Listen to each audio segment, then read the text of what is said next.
right, so this is the third part of the video series that I'm making. And basically what I talked about at the end of the last video was we were talking about Dali and how he takes the William Tell's story and puts an Oedipal complex on it. Remember that the father's trying to kill him instead of him killing the father, and the father's not trying to save him like the father was trying to save his son in William Tell.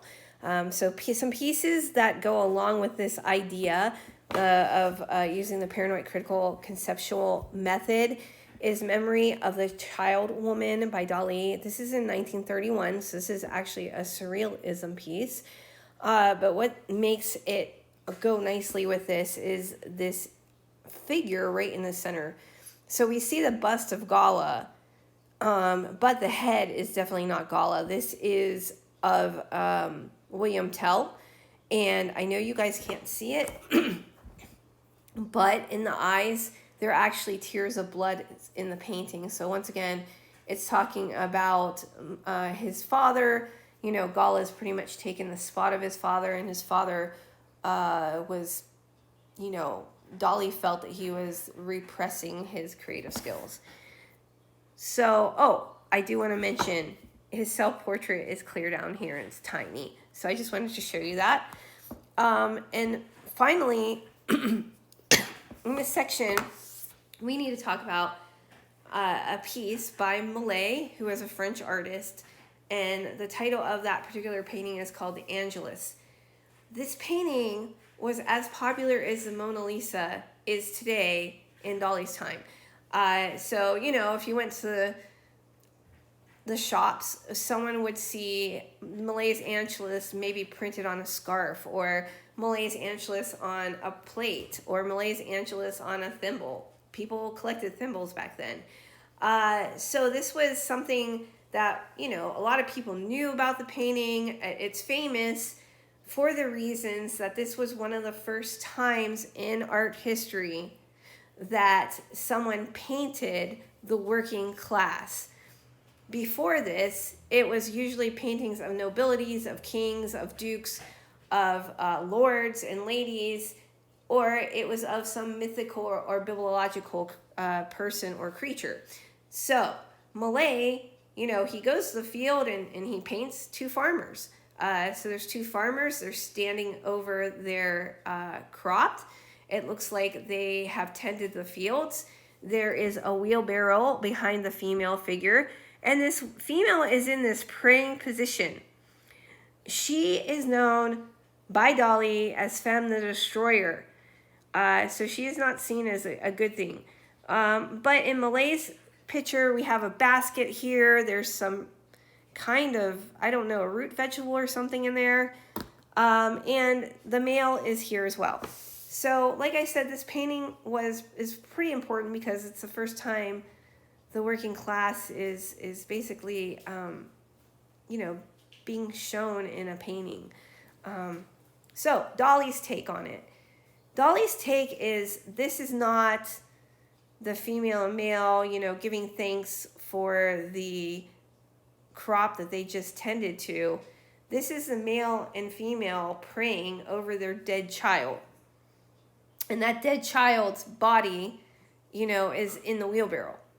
And the male is afraid of the female because the female is the destroyer and he's hiding his arousal with his hat.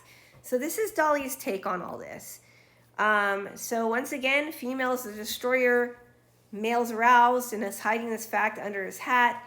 And if the male does a sexual act, he will die. So once again, there's a lot of sexual anxiety with Dali, and this is just another example of this. So the female, she is praying just like a praying mantis, and she shares the same stance. So why is Dali so obsessed with a praying mantis? Well, European praying mantises, when they mate, they eat the head of the male while they're mating. There's a video that shows this by Animal Planet. Just to save some time, guys, I will post it for you in the announcement. So if you really want to watch it, you can. This particular link won't work. But I will, I'll hook you up if you want to watch it. If you don't want to watch it, once again, the female male praying mantis's mate, she eats his head. So that's why Dolly's saying that the female portion of Malays angelus is sharing the same stance as the praying mantis. So he uses this technique to create this piece, which is called the Archaeological Reminiscence of Malays Angelus. This was done in 1933 through 1935. It is an example of a surrealism piece. It also is of note because if you go to the Salvador Dali Museum, or if you go to YouTube, we do have a virtual reality experience that comes with your admission, and it allows you to put on an ocular headset and you go into this particular painting. So in this painting, we see the female is looming over the male. She's much larger. On her back are cypress trees. And like I said, if you do the virtual reality, you can see these trees because you can literally stand on top of her, depending on what path you take.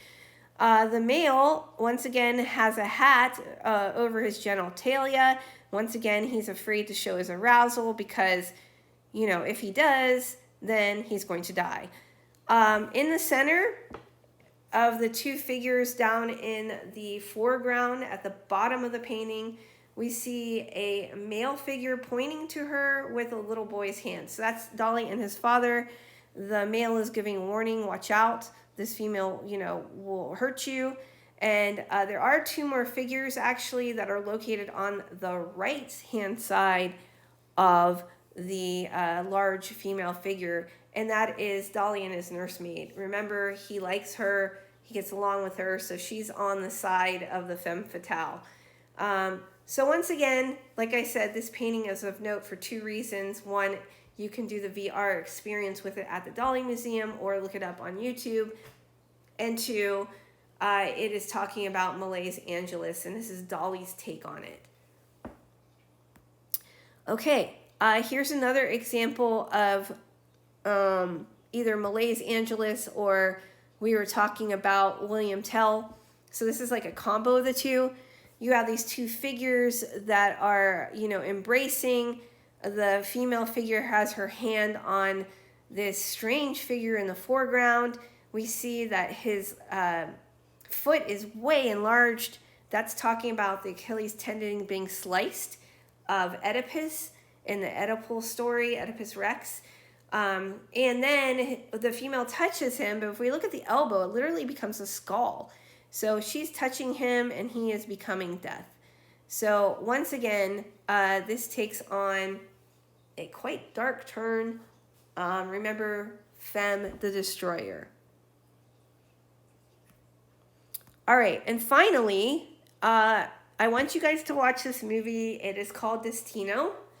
It is a collaboration between Dali and Disney Studios. It was originally, the original watercolor for this movie was created before World War II. Basically what had happened is a lot of people came to the United States to get away from the Nazi invasion of Paris, and one of those people was Dali. And Dali and Disney got together, and Disney's like, hey, I want you to work on a collaboration for a sequel to Fantasia. Fantasia, if you guys have seen it, great. If you haven't, what it is it's little vignettes, which means little movies or shorts, what we call today, and they're based to a piece of classical music. So Disney animated different songs, and then it strung it together, and it's called Fantasia. So Fantasia is a collective of short films. It did so well that and Disney decided to do a sequel, and he was working on that, and he was getting some of the best artists in the world to work on different segments of it, and Dali's segment was called Destino, or which means destiny. So what had happened is the war broke out. The production team on Fantasia stopped production. It didn't resume ever until 2000, well after Disney's death. They did Fantasia 2000. But what had happened is there was a leak in the studios out in California, and they found this box when they were cleaning up, the area. They found a box full of these watercolors by Dali that was supposed to be set to Destino. So the animation team at Disney in 2002 started working on this and took his pieces and kind of pieced it together to create this story of unrequited love. Well, it's not unrequited love, but it's forbidden love. And it's called Destino. So please do watch it. Take some notes, because when I come back, we're going to have a discussion about it.